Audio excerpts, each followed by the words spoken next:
देखिए, पिछले 1-2 दिन से जो चुनाव आयोग के ऊपर सवाल खड़े हो रहे हैं, उसने कहीं न कहीं लोकतंत्र के अंदर एक सवाल ज़रूर खड़ा कर दिया गया, क्योंकि लोकतंत्र के अंदर डेमोक्रेसी में चुनाव आयोग की बहुत अहम भूमिका होती है। इसकी ट्रांसपेरेंसी को लेकर जो सवाल है, वो उठा दिया गया। फैक्ट टू फैक्ट समझिए, हरियाणा की एक विधानसभा सीट है उचियाना कला।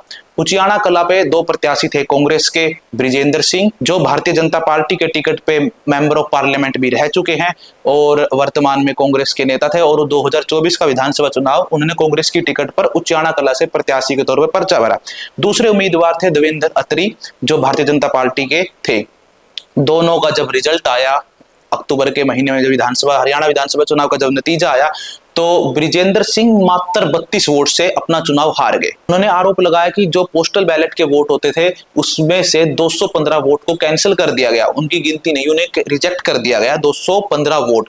और उनमें से भी 150 वोट ऐसे थे जिनको इसलिए कैंसिल किया गया, वो जिस लिफाफे के अंदर थे वो स्कैन नहीं हो पा रहा। बृजेंद्र सिंह ने आरोप लगाया था कि जिस लिफाफे के अंदर अगर किसी भी जिसके अंदर वोट था, जो पोस्टल बैलेट का वोट था, अगर उसका लिफाफा स्कैन ना हो तो उसको कैसे खोला जाए, उसकी भी प्रक्रिया थी, वो प्रक्रिया का भी उस दौरान पालन नहीं किया गया। जिस सीट के ऊपर हार जीत के अंतर से ज्यादा पोस्टल बैलेट जो रिजेक्ट हो चुके हैं वो हो, तो उसकी दोबारा गिनती करनी चाहिए, परंतु रिटर्निंग ऑफिसर ने वो गिनती उस समय नहीं की।